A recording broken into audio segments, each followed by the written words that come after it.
ದಲಿತರ ಮನೆಗಳ ಮೇಲೆ ಜೆಸಿಬಿಯಿಂದ ಅಧಿಕಾರಿಗಳ ಹಟ್ಟಾಸ. ಚಿಂತಾಮಣಿಯಲ್ಲಿ ಕಣ್ಣೀರಿಡುತ್ತಿರುವ ಬಡ ಕುಟುಂಬಗಳು. ನೋಟಿಸ್ ಇಲ್ಲದೆ ದಲಿತರ ಮನೆಗಳ ಧ್ವಂಸ. ರೊಚ್ಚಿಗೆದ್ದ ಛಲವಾದಿ ಮಹಾಸಭಾದ ನಾಯಕರು. ಉನ್ನತಾಧಿಕಾರಿಗಳಿಗೆ ಎಚ್ಚರಿಕೆ. ಬಲಾಢ್ಯರ ಕುಮ್ಮಕ್ಕಿನಿಂದ ದೌರ್ಜನ್ಯ ಆರೋಪ. ಚಿಕ್ಕಬಳ್ಳಾಪುರ ಜಿಲ್ಲೆ ಕೆಂಪದೇನಹಳ್ಳಿಯಲ್ಲಿ ಹೈಡ್ರಾಮಾ. ನಮಸ್ಕಾರ, ಸಮತಾ ನ್ಯೂಸ್ಗೆ ಸ್ವಾಗತ. ಚಿಕ್ಕಬಳ್ಳಾಪುರ ಜಿಲ್ಲೆಯ ಚಿಂತಾಮಣಿ ತಾಲೂಕಿನಿಂದ ಒಂದು ಅತ್ಯಂತ ಆಘಾತಕಾರಿ ಮತ್ತು ದಲಿತ ಕುಟುಂಬಗಳ ಆಕ್ರೋಶಕ್ಕೆ ಕಾರಣವಾಗಿರುವ ಸುದ್ದಿ ಎಂದು ಮುನ್ನೆಲೆಗೆ ಬಂದಿದೆ. ತಾಲೂಕಿನ ಕೆಂಪದೇನಹಳ್ಳಿ ಗ್ರಾಮದಲ್ಲಿ ವರ್ಷಗಳಿಂದ ಸುಮಾರು 30-40 ವರ್ಷಗಳಿಂದ ಸರ್ಕಾರಿ ಜಾಗದಲ್ಲಿ ಮನೆಗಳನ್ನು ನಿರ್ಮಿಸಿಕೊಂಡು ವಾಸಿಸುತ್ತಿದ್ದ ದಲಿತ ಕುಟುಂಬಗಳ ಆಸರೆಗೆ ಅಧಿಕಾರಿಗಳು ಜೆಸಿಬಿ ಮೂಲಕ ಕೊಡ್ಲಿಪೆಟ್ಟು ನೀಡಿದ್ದಾರೆ. ಯಾವುದೇ ಮುನ್ಸೂಚನೆ ಅಥವಾ ನೋಟಿಸ್ ನೀಡದೆ ಏಕಾಏಕಿ ಬಡವರ ಮನೆಗಳನ್ನು ಧ್ವಂಸಗೊಳಿಸಲಾಗಿದೆ ಎಂಬ ಆರೋಪ ಕೇಳಿಬಂದಿದೆ. ಕೆಂಪದೇನಹಳ್ಳಿಯ ಗ್ರಾಮದ ದಲಿತ ಕುಟುಂಬಗಳು ಸರ್ಕಾರಿ ಜಾಗದಲ್ಲಿ ಚಿಕ್ಕದಾದ ಮನೆಗಳನ್ನು ಕಟ್ಟಿಕೊಂಡು ಜೀವನ ಸಾಗಿಸುತ್ತಿದ್ದರು. ಆದರೆ ಇತ್ತೀಚೆಗೆ ಸ್ಥಳಕ್ಕೆ ಬಂದ ಅಧಿಕಾರಿಗಳು ಯಾವುದೇ ಪೂರ್ವ ನೋಟಿಸ್ ನೀಡದೆ ಏಕಾಏಕಿ ಜೆಸಿಬಿ ಯಂತ್ರಗಳೊಂದಿಗೆ ಮುಗಿಬಿದ್ದು ಬಡವರ ಆಶ್ರಯ ತಾಣಗಳನ್ನು ನೆಲಸಮ ಮಾಡಿದ್ದಾರೆ. ಸೂರಿಲ್ಲದೆ ಬೀದಿಗೆ ಬಿದ್ದ ಮಹಿಳೆಯರು ಮತ್ತು ಮಕ್ಕಳು ಮಾಧ್ಯಮಗಳ ಮುಂದೆ ತಮ್ಮ ಅಳಲನ್ನು ತೋಡಿಕೊಂಡಿದ್ದು ಕಣ್ಣೀರು ಹಾಕಿದ್ದಾರೆ. ವಿಷಯ ತಿಳಿಯುತ್ತಿದ್ದಂತೆ ಸ್ಥಳಕ್ಕೆ ಧಾವಿಸಿದ ಕರ್ನಾಟಕ ರಾಜ್ಯ ಛಲವಾದಿ ಮಹಾಸಭಾದ ಚಿಕ್ಕಬಳ್ಳಾಪುರ ಜಿಲ್ಲಾಧ್ಯಕ್ಷರಾದ ಚನ್ನಕೃಷ್ಣಪ್ಪ ಅವರು ಮಾತನಾಡಿ ಅಧಿಕಾರಿಗಳ ನಡೆಗೆ ತೀವ್ರ ಆಕ್ರೋಶ ವ್ಯಕ್ತಪಡಿಸಿದರು. ಅಧಿಕಾರಿಗಳು ಶ್ರೀಮಂತರ ಕೈಗೊಂಬೆಯಾಗಿ ಬಡವರನ್ನ ಬೀದಿಗೆ ತಳ್ಳುತ್ತಿದ್ದಾರೆ ಎಂದು ನೇರ ಆರೋಪ ಮಾಡಿದರು. ಅಲ್ಲದೆ ಬಡವರ ಮೇಲೆ ದೌರ್ಜನ್ಯ ಎಸಗುತ್ತಿರುವ ಮತ್ತು ಏಕಾಏಕಿ ಮನೆಗಳನ್ನು ಕೆಡವಿದ ಅಧಿಕಾರಿಗಳನ್ನು ಈ ಕೂಡಲೇ ಅಮಾನತು ಮಾಡಬೇಕೆಂದು ಸರ್ಕಾರವನ್ನು ಒತ್ತಾಯಿಸಿದ್ದಾರೆ. ಒಟ್ಟಿನಲ್ಲಿ ಕಾನೂನಿನ ಹೆಸರಿನಲ್ಲಿ ಬಡ ದಲಿತರ ಆಸರೆಯನ್ನು ಕಸಿದುಕೊಂಡಿರುವ ಅಧಿಕಾರಿಗಳ ಈ ನಡೆ ಸಾರ್ವಜನಿಕ ವಲಯದಲ್ಲಿ ತೀವ್ರ ಆಕ್ರೋಶಕ್ಕೆ ಕಾರಣವಾಗಿದೆ. ನೊಂದ ಕುಟುಂಬಗಳಿಗೆ ನ್ಯಾಯ ಸಿಗುತ್ತಾ, ದೌರ್ಜನ್ಯ ಎಸಗಿದ ಅಧಿಕಾರಿಗಳ ಮೇಲೆ ಕ್ರಮ ಜರುಗುತ್ತಾ ಎಂಬುದನ್ನು ಕಾದು ನೋಡಬೇಕಾಗಿದೆ. ನಿರಂತರ ಸುದ್ದಿಗಾಗಿ ನೋಡ್ತಾ ಇರಿ ಸಮತಾ ನ್ಯೂಸ್. ಪ್ರಧಾನ ಸಂಪಾದಕರು ಅರಕೆರೆ ಮುನ್ರಾಜ್, ಚಿಂತಾಮಣಿ. ಇದಕ್ಕೆ ಸಂಬಂಧಪಟ್ಟಂತ ಅಧಿಕಾರಿಗಳನ್ನು ಸಸ್ಪೆಂಡ್ ಮಾಡಬೇಕು. ರೆವಿನ್ಯೂ ಅಧಿಕಾರಿಗಳನ್ನು ಸಸ್ಪೆಂಡ್ ಮಾಡಲೇಬೇಕು. ಬೇಕೇ ಬೇಕು, ಬೇಕೇ ಬೇಕು. ಕಾನೂನಂತೆ ಕಾನೂನು, ಬೇಕೇ ಬೇಕು, ಬೇಕೇ ಬೇಕು. ದಲಿತರನ್ನ ಸುಟ್ಟ ಬೆಂಕಿ ದೇಶವನ್ನು ಸುಡುತ್ತದೆ. ದಲಿತರನ್ನ ಸುಟ್ಟ ಬೆಂಕಿ ದೇಶವನ್ನು ಸುಡುತ್ತದೆ. ದಲಿತರನ್ನ ಸುಟ್ಟ ಬೆಂಕಿ ದೇಶವನ್ನು ಸುಡುತ್ತದೆ. ಬೇಕೇ ಬೇಕು, ನ್ಯಾಯ ಬೇಕು, ಬೇಕೇ ಬೇಕು. ಇದು ಸಮಸ್ಯೆಗಳಂತ ಹೇಳ್ತೀರಲ್ಲ, ಏನು ಡೆಮೊಲೇಷನ್ ಆಗ್ತಾ ಇದೆ, ಹಿಂಗೆ ಪೊಲೀಸರು ಬಂದಿದ್ರು, RI ಬಂದಿದ್ರು ಅಂತ ಹೇಳ್ತೀರಲ್ಲ, ಏನು ದೌರ್ಜನ್ಯ ಮಾಡಿದ್ರು, ಯಾರು ಮಾಡಿದ್ರು, ಯಾಕೆ ನಿಮ್ಗೆ ಇಲ್ಲಿ ಮಾಡಕ್ ಬಿಡ್ತಾ ಇಲ್ಲ ಮನೆ ಕಟ್ಟಲಿಕ್ಕೆ ಅಂತ? ನಾವು ಈ ಊರಾಗ 30 ವರ್ಷದಿಂದ ವಾಸವಾಗಿದ್ವಿ. ನಿಮ್ಮ ಹೆಸರು ಹೇಳು. ನಮ್ಮ ಹೆಸರು ರತ್ನಮ್ಮ. ನಾವು 30 ವರ್ಷದಿಂದ ವಾಸವಾಗಿದ್ವಿ ಊರಾಗ. ನನಗೆ 3 ಜನ ಗಂಡು ಮಕ್ಕಳು. ನಮಗೆ ಬೆಳ್ಕೊಂಡು ತಿನ್ನಕ್ಕೆ ಜಮೀನು ಇಲ್ಲ, ಇರಕ್ಕೆ ಮನೇನೂ ಇಲ್ಲ. ನನ್ನ ಮಕ್ಕಳು ಬೆಳೆದು ನಿಂತವ್ರೆ. ಅದಕ್ಕೋಸ್ಕರಾಗಿ ಗೌರ್ಮೆಂಟ್ ಜಮೀನಲ್ಲ, ಹೋಗಿ ಒಂದು ಮನೆ ಕಟ್ಕೊಳ್ಳೋಣ ಅಂತ ಬಂದು ಇಲ್ಲಿ ಕಟ್ಟಿದರೆ ನಮ್ಗೆ ಊರಿನವರು ದೊಡ್ಡ ಮನುಷ್ಯರು ಹೋಗಿ ಕಂಪ್ಲೇಂಟ್ ಕೊಟ್ಟು ನಮ್ಮ ಮನೇನ ಕೆಡಿಸ್ಯಾವ್ರಿ. ಡೆಮೊಲೇಷನ್ ಮಾಡಕ್ಕಿದ್ರ? ಡೆಮೊಲೇಷನ್ ಮಾಡಿದ್ಯಾರು? ಮಾಡಿಸಿದ್ಯಾರು? ಊರನವರು ದಾವಲಪ್ಪನವರು ಕಂಪ್ಲೇಂಟ್ ಕೊಟ್ಟವ್ರಂತೆ ತಹಸೀಲ್ದಾರ್ಗೆ. ಅವರು ಬಂದು ತಹಸೀಲ್ದಾರರು ಯಾರ್ಯಾರು RI ಅವರೆಲ್ಲ ಬಂದು ಪೊಲೀಸ್ ಅವರೆಲ್ಲ ಬಂದು ಡೆಮೊಲೇಷನ್ ಮಾಡಿಸವ್ರು. ಮತ್ತೆ ಈಗೇನು ಏನಾಗ್ತದೆ, ಏನು ಹೇಳ್ಬಿಟ್ಟವ್ರು RI ಎಲ್ಲ ಬಂದು? ಡೆಮೊಲೇಷನ್ ಮಾಡ್ತೀರಿ, ತಿರ್ಗು ಡೆಮೊಲೇಷನ್ ಮಾಡ್ತೀವಿ. ಅರೆ ಡೆಮೊಲೇಷನ್ ಆದ್ಮೇಲೆ ತಿರುಗಿ ಮತ್ತೆ ನೀವು ಮನೆ ಕಟ್ಕೊಂಡಿದ್ರ? ಮನೆ ಕಟ್ಕೊಂಡಿದ್ರಿ, ಯಾಕೆ ಕಟ್ಟಿದ್ರಿ ನೀವು ಅಂತಂದ್ರ ಫಸ್ಟ್ ಏನ್ ಹೇಳಿದ್ರಂದ್ರೆ 3 ಮನೆ ಡೆಮೊಲೇಷನ್ ಮಾಡ್ತೀರಿ ಅಂತ ಹೇಳಿದ್ರು. ಇವೆರಡು ಮನೆ ಇಲ್ಲಿ 3 ಮನೆ ಡೆಮೊಲೇಷನ್ ಮಾಡಿಸ್ಬಿಟ್ಟು ಊರಾಗ ಒಂದು ಮನೆ ಮಾಡಿಸಿಲ್ಲ. ಯಾಕೆ ಮಾಡಿಸಿಲ್ಲ ಅದು ಬಿಟ್ಟು ನಮ್ಮ ಮೇಲೆ ಯಾಕೆ ಮಾಡಿಸಿದ್ರಿ? ನಾವು ಬಡವರಲ್ಲ, ಅವರು ಬಡವರೇ, ಅವ್ರಿಗೂ ಇರಲಿ ನಮಗೂ ಇರಲಿ, ಯಾರ್ದು ಮಾಡೋದು ಬೇಡ.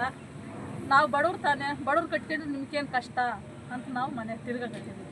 ನೀವು ಫಸ್ಟ್ ಮನೆ ಇಲ್ಲಿ ಕಟ್ಟಿದ್ರ? ಅದು ಬೇರೆ ಅಣ್ಣವ್ರು ಕಟ್ಟಿದ್ರು, ಅವ್ರ ಡೆಮೊಲೇಷನ್ ಆಗೋಯ್ತು. ಆಮೇಲೆ ನಾನು ಕಟ್ಸಿದ್ದೆ. ಅಲ್ಲ ಇಲ್ಲಿ ಅದು ಅವ್ರ ಊರಲ್ಲಿ ಅಲ್ಲ, ಅವ್ರಕ್ಕಿಂತ ಮುಂಚಿತವಾಗಿ ಕಟ್ಟಿದ್ದ? ಅವ್ರು ಕಟ್ಟಿದ್ಮೇಲೆ ನಾವು ಕಟ್ಟಿರೋದು. ಅಂದ್ರೆ ಬೇರೆಯವ್ರು ಕಟ್ಟಿದ್ಮೇಲೆ ಅವ್ರು ನೋಡ್ಕೊಂಡು ನೀವು ಬಂದು ಕಟ್ಟಿರೋದ? ಅವ್ರು ಕಟ್ಟೋ ಹೊತ್ನಾಗ ಏನು ಜಗಳ ಇರಲಿಲ್ಲ, ನಾವು ಕಟ್ಟೋ ಹೊತ್ನಾಗ ಜಗಳ ಮಾಡಿರೋದು. ಸರಿ ಸರಿ. ಈಗ ಏನು ಹೇಳ್ತಾರೆ ತಹಸೀಲ್ದಾರ್ ಎಲ್ಲಾನು ಫೈನಲ್ ಆಗಿ? ತಹಸೀಲ್ದಾರ್ ಎಲ್ಲಾನು ನಾವು ನಮ್ಗೆ ಆರ್ಡರ್ ಆಗಿದೆ, ನಾವು ಡೆಮೊಲೇಷನ್ ಮಾಡ್ತೀವಿ, ಅಲ್ಲಿ ಕಟ್ಟಬಾರ್ದು. ಅದು ಕರ್ನಾಟಕ ರಾಜ್ಯ ಛಲವಾದಿ ಮಹಾಸಭಾದ ಜಿಲ್ಲಾಧ್ಯಕ್ಷ ಚಿಕ್ಕಬಳ್ಳಾಪುರ ಕೃಷ್ಣಪ್ಪ ಅಂತೇಳಿ. ಇಲ್ಲಿ ಕೆಂಪದೇನಹಳ್ಳಿ ವಿಲೇಜಲ್ಲಿ ಇಲ್ಲಿ 57 ಎಕರೆ ಗೋಮಾಳ ಇದೆ.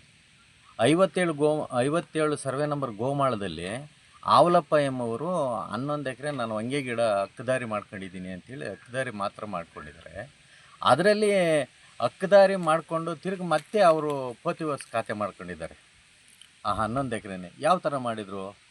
ಈಗ ದಲಿತರು ಇಲ್ಲಿ ಬೇರೆ ಜನರು ಎಲ್ಲರೂ ಕಟ್ಟಿದ್ದಾರೆ ಮನೆಗಳು, ಯಾರಿಗೂ ತೊಂದರೆ ಆಗೋದು ಬೇಡ, ಅವ್ರಿಗೆ ಜಾಗ ಇಲ್ದಿದ್ದಕ್ಕೆ ಬಂದು ಕಟ್ಕೊಂಡಿದ್ದಾರೆ. ಎಲ್ರಿಗೂ ಅನುಕೂಲ ಆಗಲಿ, ಅವ್ರಿಗೂ ದಲಿತರಿಗೂ ಕೊಡಲಿ, ಅವ್ರಿಗೂ ಕೊಡಲಿ, ಜನರಲ್ಲವರು ಯಾರು ಇಲ್ದವ್ರು ಮನೆ ಇಲ್ದವ್ರು ಮನೆ ಕೊಡಲಿ. ಆ 11 ಎಕರೆನ ಯಾವ ಥರ ಅವ್ರು ಖಾತೆ ಮಾಡಿದ್ರು ಅದನ್ನು ವಜಾ ಮಾಡಲಿ. ಪಾವತಿ ಹೊಸ ಖಾತೆ ಮಾಡೋದಕ್ಕೆ ಬರೋದಿಲ್ಲ, ಅದನ್ನು ವಜಾ ಮಾಡಲಿ, ಜನಕ್ಕೆ ಊರಿನ ಜನಕ್ಕೆ ಅನುಕೂಲ ಆಗಲಿ ಅಂತೇಳಿ ನಮ್ಮ ಬೇಡಿಕೆ. ಓಕೆ, ಈಗ ಎಷ್ಟು ಮನೆಗಳು ಒಟ್ಟಿಗೆ ಕೊಟ್ಟಿದ್ದೀರಾ ಸರ್ ಇಲ್ಲಿ? ಏನು ಮನೆಗಳು ಎಷ್ಟು ಮನೆಗಳು ಕಟ್ಟಿದ್ದಾರೆ? 4-5 ಜನ ಇಲ್ಲಿ ಕಟ್ಟೋದಕ್ಕೆ ವ್ಯವಸ್ಥೆ ಮಾಡಿದ್ರು. ಫಸ್ಟು ಅದನ್ನೆಲ್ಲ ಡೆಮಾಲಿಷನ್ ಮಾಡಿದ್ದಾರೆ. ಈಗ ಅವರು ತಮಾಮು ಏನು ಇಲ್ದಿರ ಮನೆ ವಾಸ ಮಾಡೋಕ್ಕೆ ಅಲ್ಲಿ ಜಾಗ ಇಲ್ದಿದ್ದಕ್ಕೆ ಇಲ್ಲಿ ಬಂದು ಕಟ್ಕೊಂಡಿದ್ದಾರೆ. ಇವಾಗ ಅದನ್ನು ಡೆಮಾಲಿಷನ್ ಮಾಡ್ತೀನಿ ಅಂತ ಹೇಳ್ತಿದ್ದಾರೆ. ನಾವು ಕೊಟ್ಟರೆ ಎಲ್ರಿಗೂ ಕೊಡಿ, ಅವಕಾಶ ಕೊಡಿ, ಅವ್ರಿಗೆ ಮನೆ ಇಲ್ದವ್ರಿಗೆ ಸೂರು ಕೊಡಬೇಕು ಅಂತ ನಿಮ್ಮ ಸರ್ಕಾರನೇ ಆದೇಶ ಮಾಡಿದೆ, ಗೌರ್ಮೆಂಟು. ಅದರಂತೆ ನಮಗೆ ಅನುಕೂಲ ಮಾಡಿಕೊಡ್ಲಿ. ಇವಾಗ ಯಾರೋ ಬಂದು ಎಲ್ಲಿಂದೋ ಬಂದವ್ರಿಗೆ ಕೊಡೋದು ಬದಲು ಊರಲ್ಲಿ ಅನಾನುಕೂಲವಾಗಿರೋರು ಊರಿನ ಜನಕ್ಕೆ ಅನುಕೂಲ ಮಾಡಿಕೊಡ್ದಿದ್ರೆ ಈ ಊರಲ್ಲಿ ಮುಖಂಡರಾದಂಥವರು ಅವರೇ ಅರ್ಜಿ ಕೊಟ್ಟು ಅವರೇ ಇದು ಮಾಡಿದ್ರೆ ನಂದು ಅಂತೇಳಿ ಅದಕ್ಕೇನು ದಾಖಲೆಗಳಿದೆ ತಗೊಂಬರಲಿ. ನಮ್ಮ ಬೇಡಿಕೆ ಅಷ್ಟೇ, ನಮಗೆ ಅವ್ರಿಗೆ ಸೂರು ಕೊಡಬೇಕು, ಅವ್ರಿಗೆ ಇರೋದಕ್ಕೆ ನೆರಳು ಮಾಡಿಕೊಡ್ಬೇಕು. ಸರ್ಕಾರ ಆದೇಶದಂತೆ ನಮಗೆ ಮನೆ ಮಾಡಿಕೊಡ್ಬೇಕು ಅಂತ ನಮ್ಮ ಬೇಡಿಕೆ. ಸೊ ಈಗ ನಿವೇಶನ ಇಲ್ದವ್ರಿಗೆ ಸರ್ಕಾರನೇ ಅರ್ಜಿ ಕಾಲ್ ಮಾಡಿದ್ದಾರೆ. ಹೌದು. ಸೊ ಆ ಒಂದು ನಿಟ್ಟಲ್ಲಿ ಎಲ್ರಿಗೂ ಕೂಡ ಮನೆ ಅವಕಾಶಗಳು ಕೊಡಬೇಕು ಅಂತ ನಮ್ಮ ಬೇಡಿಕೆ. ಸೊ ಈಗ ಆಯಮ್ಮ ಹೇಳೋ ನಮಗೆ ಅಂತಲ್ಲ, ಅವ್ರಿಗೂ ಕೊಡ್ಲಿ, ನಮಗೂ ಕೊಡ್ಲಿ, ಸೂರು ಇಲ್ದವ್ರಿಗೆ ಸೂರು ಕೊಡ್ಲಿ. ಸೊ ಈಗ ಆಯಮ್ಮ ಮಾತಾಡೋ ಲೆಕ್ಕದಲ್ಲಿ ಬರೀ ನಾವು ಮಾತ್ರ ಇಲ್ಲಿ ಕಟ್ಕೊಳ್ಳೋದ್ನಾಗ ತೊಂದರೆ ಕೊಡ್ತಾರೆ, ಬೇರೆ ಸವರ್ಣೀರು ಕಟ್ಕೊಂಡಿದ್ದಾರೆ. ಆ ಟೈಮಲ್ಲಿ ಅವ್ರು ಯಾರಿಗೂ ಕೂಡ ಪ್ರಶ್ನೆ ಮಾಡಲಿಲ್ಲ. ಬಟ್ ನಾವು ದಲಿತರು ಬಂದು ಕಟ್ಕೊಳ್ಬೇಕಾದ್ರೆ ತೊಂದರೆ ಮಾಡ್ತೀರಿ ಅಂತ ಹೇಳ್ತಿದ್ದಾರೆ ಸರ್, ನೀವೇನು ಹೇಳ್ತೀರಿ? ಅದನ್ನೇ ಈಗ ಅದಕ್ಕೆ ನಾವು ಹೇಳ್ತಾ ಇದ್ದೀವಿ, ಎಲ್ರಿಗೂ ಸಮಾನತೆಯನ್ನು ನಾವು ಕೊಡಲಿ. ನಾವು ಅದಕ್ಕೆ ಬದ್ಧ. ನಮ್ಮ ದಲಿತರಿಗೆ ತೊಂದರೆ ಕೊಡ್ತೀರಿ ಅಂದರೆ ನಾವು ಅದಕ್ಕೆ ಮುಂದಿನ ಹೋರಾಟ ಮಾಡ್ತೀವಿ. ಈಗ ಡೆಮಾಲಿಷನ್ ಮಾಡಿದ್ರೆ ನಿಮ್ಮ ಹೋರಾಟ ಹೇಗಿರ್ತದೆ? ಇದು ಇವಾಗ ಅವ್ರಿಗೂ ಕೊಡಿಲ್ಲ, ನಮಗೂ ಕೊಡಲ್ಲ ಅಂದರೆ ನಮ್ಮ ಡೆಮಾಲೇಷನ್ ಯಾಕೆ ಮಾಡಬೇಕು? ಅವ್ರಿಗೆ ಸೂರು ಇಲ್ಲಿರ್ತಾನೆ ಅವ್ರು ಕಟ್ಕೊಂಡಿರೋದು, ಯಾಕೆ ಅವತ್ತನ್ನು ಡೆಮಾಲೇಷನ್ ಮಾಡಬೇಕು? ಅನುಕೂಲ ಮಾಡಿಕೊಡ್ಲಿ. ಇಲ್ಲ ಊರ ಪಕ್ಕದಲ್ಲೇ ಇದೆ, ಜಾಗ ಇದೆ ಅಲ್ಲೇ ಅಂತಂದರೆ ಅಲ್ಲೇ ಕೊಡಲಿ, ಎಲ್ರಿಗೂ ಒಂದೇ ಕಡೆ ಕೊಡಲಿ. ಒಟ್ಟಾರೆ ನಿವೇಶನ ಬೇಕು ಅಂತ ಅವ್ರಿಗೆ ಕೊಡಲೇಬೇಕಂತ ನಮ್ಮ ಬೇಡಿಕೆ. ನಿಮ್ಮ ಹೆಸರು ಹೇಳ್ಕೊಂಡು ಎಲ್ಲ ವಿಚಾರ ನಿಮ್ಗೆ ಗೊತ್ತಾಗಿದೆ. ಸೊ ಏನು ಹೇಳಕ್ಕೆ ಇಷ್ಟಪಡ್ತೀರಾ ದಲಿತರಿಗೆ ಥರ ತೊಂದರೆ ಕೊಡಬೇಕಾದ್ರೆ ನಿಮ್ಗೆ ಏನು ಅನ್ಸುತ್ತೆ? ನನ್ನ ಹೆಸರು ರಾಮಂಜಮ್ಮ ಅಂತ. ಸಂಘಟನೆಗಳಲ್ಲಿ ಕೆಲಸ ಮಾಡಿ ಹೋರಾಟಗಾರರಾಗಿ ಸುಮಾರು 30 ವರ್ಷಗಳ ಸಕ್ರಿಯವಾಗಿ ನಾನು ಭಾಗಿಯಾಗಿ ಯಾರು ದಮನಿತ, ಶೋಷಿತ, ದಲಿತ, ಹಿಂದುಳಿದ ವರ್ಗಗಳ ಕಲ್ಯಾಣಕ್ಕಾಗಿ ಅವರ ಶ್ರೇಯೋಭಿವೃದ್ಧಿಗಾಗಿ ನಾನು ಕೆಲಸ ಮಾಡ್ತಾ ಬಂದಿದ್ದೀನಿ. ಇವತ್ತಿನ ದಿವಸ ಶ್ರೀನಿವಾಸಪುರ ತಾಲೂಕು ರಾಮಂಜಮ್ಮ ಅಂತಂದರೆ ತಾವು ಹೇಳೋಂಗೇನಿಲ್ಲ. ಆದರೆ ಈ ನಾರಾಯಣ ಸ್ವಾಮಿ ಅನ್ನೋರು ನನಗೆ ರಾತ್ರಿ ಫೋನ್ ಮಾಡಿ ಕರೆ ಮಾಡಿದ್ರು. ಅಕ್ಕ ಹಿಂಗಿದೆ, ನಾವು ದಲಿತ ಕುಟುಂಬಗಳು ಸರ್ವೆ ನಂಬರ್ 85ರಲ್ಲಿ ಸುಮಾರು 53 ಎಕರೆ ಗೋಮಾಳ ಜಮೀನಾಗಿದ್ದು, ಇದರ ಒಂದು ಅರ್ಧ ಭಾಗ ಗ್ರಾಮಸ್ಥರಿಗೆ, ಗ್ರಾಮದ ಸವರ್ಣೀಯರು, ದಲಿತರು, ಹಿಂದುಳಿದ ವರ್ಗದವರೇ ಮನೆಗಳನ್ನು ಕಟ್ಕೊಂಡಿರುವಂಥ ಜಾಗ. ಈ ಜಾಗದಲ್ಲಿ ಉಳಿಕೆ ಜಾಗದಲ್ಲಿ ಒಂದು 11 ಎಕರೆ ಈ ಸವರ್ಣೀಯ ಜಾತಿಗೆ ಸೇರಿದ ಪ್ರಭಾವಿ ವ್ಯಕ್ತಿ ಆವಲಪ್ಪ ಎಂಬುವರು 11 ಎಕರೆಯಲ್ಲಿ ಬೇವಿನ ಮರಗಳು ಮತ್ತು ಹೊಂಗೆ ಮರಗಳನ್ನು ಹಾಕ್ಕೊಂಡು ಹಕ್ಕುದಾರಿ ಮಾಡ್ಕೊಂಡಿರ್ತಾರೆ. ಈ ಹಕ್ಕುದಾರಿಯನ್ನು ಹೊರತುಪಡಿಸಿ 11 ಎಕರೆ ಹೊರತುಪಡಿಸಿ ಉಳಿದ ಜಮೀನುಗಳಲ್ಲಿ ಸಂಬಂಧಪಟ್ಟಂಥ ದಲಿತ ಕುಟುಂಬಗಳು ಏನಿದೆ, ಸೂರು ಇಲ್ದವ್ರಿಗೆ ಸೂರು ಕೊಡಬೇಕು ಅಂತ, ಮತ್ತು ವಸತಿ ರಹಿತರಿಗೆ ವಸತಿ ಕೊಡಬೇಕಂತ ಕಾನೂನಿನ ಅಡಿಯಲ್ಲಿ ಅವರು ಒಂದು ಗುಡಿಸಲುಗಳನ್ನು ಹಾಕ್ಕೊಂಡು ಸುಮಾರು 30 ವರ್ಷಗಳಿಂದ ಇಲ್ಲನ್ನು ಬಂಡೆ ಕೆಲಸ ಮಾಡಿಕೊಂಡು ಬಂಡೆಯಲ್ಲಿ ಜೀವನ ಮಾಡಿಕೊಂಡು ತಲಾಂತರಗಳಿಂದ ಜೀವನ ಮಾಡ್ಕೊಂಡು ಬಂದಿರ್ತಾರೆ. ಇವರನ್ನು ಈ ಬಂಡೆ ಮೇಲೇ ಒಂದು ಗುಡಿಸಲು ಹಾಕ್ಕೊಂಡು ಜೀವನ ಮಾಡೋಣ, ಗ್ರಾಮದಲ್ಲಿ ಗ್ರಾಮಠಾಣದ ಇಲ್ಲ, ಗ್ರಾಮಠಾಣ ಜಾಗ ಇಲ್ಲದ ಪ್ರಯುಕ್ತವಾಗಿ ಇಡೀ ಅರ್ಧ ಊರೇ ಸರ್ವೆ ನಂಬರ್ ಲ್ಯಾಂಡರ್ ಇರೋದ್ರ ಪ್ರಯುಕ್ತವಾಗಿ ತಾವು ಕಟ್ಕೊಂಡ್ರೆ ಏನು ಅಂತ ಸುಮಾರು ವರ್ಷಗಳ ಅನುಭವದಲ್ಲಿರುವಂಥ ಜಾಗದಲ್ಲಿ ರತ್ನಮ್ಮ ಎಂಬವರು ಬಂದು ಒಂದು ಗುಡಿಸಲನ್ನು ಹಾಕ್ಕೊಂಡು ಮನೆ ಕಟ್ಕೊಂಡಿರ್ತಾರೆ.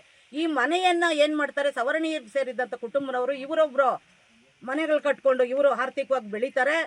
ಇವರು ನನ್ನ ಜಮೀನಿಗೆ ಹೊಡೆತ ಬೀಳ್ತದೆ, ಈ 50 ಎಕರೆಯನ್ನು ನಾನೇ ಒಬ್ಬನೇ ಕಬಳಿಸ್ಬೇಕು ಅಂತ ದುರುದ್ದೇಶದಿಂದ ಏನು ಮಾಡ್ತಾನೆ, ಆತನು ಇವ್ರನ್ನ ಹೊಕ್ಕಲೆಬ್ಬಿಸುವ ರೀತಿಯಲ್ಲಿ ಇವರು ಕಟ್ಕೊಂಡಂಥ ಮನೆಗಳನ್ನು ಧ್ವಂಸ ಮಾಡ್ತಾರೆ.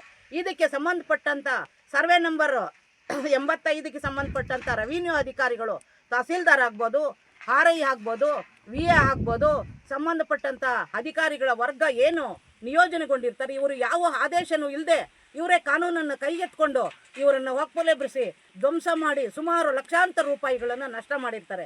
ಇದನ್ನು ಭರಿಸೋಕ್ಕೆ ಸಾಧ್ಯವಿಲ್ಲದರ ಇಡೀ ಕೆಂಬದಳ್ಳಿ ದಲಿತ ಕುಟುಂಬಗಳು ಸರ್ವನಾಶವ ಮಾಡುವ ರೀತಿಯಲ್ಲಿ ನಡೆದುಕೊಂಡಿರ್ತಾರೆ. ಅಧಿಕಾರಿ ವರ್ಗಗಳು ಶಾಮೀಲಾಗಿ ಸವರ್ಣೀಯರ ಮಾತಿಗೆ ಒಗ್ಗಟ್ಟು, ರಾಜಕಾರಣಿಗಳ ಮಾತಿಗೆ ಒಗ್ಗಟ್ಟು ಇವರನ್ನು ಒಕ್ಕಲೆಬ್ಬಿಸುವ ರೀತಿಯಲ್ಲಿ ನಡೆದುಕೊಂಡಿರ್ತಾರೆ. ಇದನ್ನು ನಾವು ಕಡಾಖಂಡಿತವಾಗಿ ಖಂಡಿಸ್ತೇವೆ. ಏನು ಇವತ್ತು ಸರ್ಕಾರ ಸೂರಿಲ್ದರಿಗೆ ಸೂರು ಕೊಡಬೇಕು, ಮತ್ತು ಅವರಿಗೆ ಅಲ್ಲೇ ಮನೆ ಕಟ್ಕೊಂಡಿರೋವಂಥ ಅಕ್ರಮ ಸಕ್ರಮದ ಅಡಿಯಲ್ಲಿ ಖಾತೆ ಮಾಡಿಕೊಡ್ಬೇಕು, ಮತ್ತು ಅವರಿಗೆ ಏನಂತ ಸೌಕರ್ಯಗಳನ್ನು ನೀರಿನ ಸೌಲಭ್ಯ, ಕರೆಂಟ್ ಸೌಲಭ್ಯ, ಯಾವುದೇ ಸೌಲಭ್ಯನ ಅವರು ಒದಗಿಸ್ಬೇಕಂತ ಕಾನೂನಿಂದ ಇದ್ದುಕೊಂಡುಕೊಂಡನು. ಸಂವಿಧಾನ ಅಡಿಯಲ್ಲಿ ಬಾಬಾ ಸಾಹೇಬ್ರು ಹಾಕ್ಕೊಟ್ಟಂಥ ಅಡಿಯಲ್ಲಿ ಕೆಲಸ ಮಾಡ್ತಾ ಬಂದಂಥ ಅಧಿಕಾರಿಗಳೇ ದುರುಪಯೋಗ ಪಡಿಸ್ಕೊಂಡು ಇವರಿಗೆ ಮಾನಸಿಕವಾಗಿ ದೈಹಿಕವಾಗಿ ಹಿಂಸೆಯನ್ನು ಕೊಟ್ಟು ಒಕ್ಕಲೆಬ್ಬಿಸಿದಂಥ ಅಧಿಕಾರಿಗಳನ್ನ ಕೂಡಲೇ ನಾನು ಸಸ್ಪೆಂಡ್ ಮಾಡಬೇಕು, ಅವ್ರನ್ನ ಅಮಾನತುಗೊಳಿಸಬೇಕು. ಇವ್ರನ್ನ ಯಾವುದೇ ರೀತಿಯಲ್ಲಿ ಇಲ್ಲಿ ದಲಿತ ಕುಟುಂಬಗಳನ್ನ ಒಕ್ಕಲೆಬ್ಬಿಸೋದಕ್ಕೆ ಯಾವುದೇ ರೀತಿಯಲ್ಲಿ ನಾವು ಅವಕಾಶ ಕೊಡೋದಿಲ್ಲ. ಇದನ್ನು ರಾಜ್ಯಾದ್ಯಂತ, ಜಿಲ್ಲೆಯಾದ್ಯಂತ, ಚಿಕ್ಕಬಳ್ಳಾಪುರ ಜಿಲ್ಲೆಯಾದ್ಯಂತ, ಕೋಲಾರ ಜಿಲ್ಲೆಯಾದ್ಯಂತ ನಾವು ಉಗ್ರವಾದ ಹೋರಾಟವನ್ನು ಹಮ್ಮಿಕೊಳ್ತೀವಿ ಅಂತೇಳಿ ನನ್ನ ಮಾತನ್ನು ಹೇಳ್ತಾ ಇದ್ದೀನಿ. ಜೈ ಭೀಮ್, ಜೈ ಕರ್ನಾಟಕ. ಏನು ಮನೆ ಕಟ್ಟಿದ್ರಲ್ಲ ಬಂಡೆ ನಾವು ಸುಮಾರು ಒಂದು 100 ವರ್ಷ, ಒಂದು 50 ವರ್ಷನಿಂದ ನಾವೇ ಬಂಡೆ ಕೆಲಸ ಮಾಡ್ತಾ ಇದ್ವಿ. ಬಂದು ನಮ್ಗೆ ಅನ್ಕೊಂಡಿದ್ದು ನಾನು ಹಿಂಗೆ ಕುಕ್ ಮಾಡ್ಕೊಂಡು ಇಲ್ಲಿ ನಮ್ಗೆ ಜಾಗ ಇಲ್ಲ, ಒಂದು ಕೂಡ ನಮ್ಗೆ ಜಾಗ ಇಲ್ಲ, ನಮ್ಗೆ ಬದುಕಿದಂಗಿದೆ. ಏನೋ ಮಕ್ಕಳು ಅಂತೇಳಿ ಇಲ್ಲಿ ಮನೆ ಕಟ್ಟಕ್ಕೆ ಇಷ್ಟು ಬರ್ತೀನಿ. ಈಗ ನಮ್ಮೂರು ಅವಲೋಕ್ ಮಾಡ್ಕೊಂಡು ಹಿಂಗೆ ಕಟ್ಟು ನಮ್ಮ ಕಂಪ್ನಿ ಬಂದು ಮಾಡ್ತಾಯಿದ್ವಿ. ಮನೆ ಡೆಮಾಲಿಷನ್ ಮಾಡಿದ್ದು ಯಾರು? ಅಧಿಕಾರಿ ಅಧಿಕಾರಿಗಳು ಯಾರ್ಯಾರು ಬಂದಿದ್ರು? ಆರಿಗೆ ಹಾಂ ಯಾಕೆಮ್ಮ ಹಾಂ. ನಿಮಗೆ ಮನೆ ಡೆಮಾಲಿಷನ್ ಮಾಡೋದಕ್ಕೆ ಏನಾದರೂ ನೋಟಿಸ್ ಕೊಟ್ಟಿದ್ರಾ? ನೋಟಿಸ್ ಏನು ಕೊಟ್ಟಿಲ್ಲ? ಏನು ಕೊಟ್ಟಿಲ್ಲ. ನಾನು ದಿನ 10 ರೂಪಾಯಿ 5 ರೂಪಾಯಿ ಕುಕ್ ಮಾಡಿ ಸೊಪ್ಪು ಮಾಡಿ ಮುನಿ ಇಟ್ಕೊಂಡು ಬಟ್ಕೊಂಡು ಹಿಂಗೆ ಮಾಡಿದ್ದೆ. ಹಿಂಗೆ ಮಾಡಿ ಬೇರೆ ನಿಮ್ಮ ಖಾಲಿ ನಿವೇಶನ ಎಲ್ಲೂ ಇಲ್ಲ?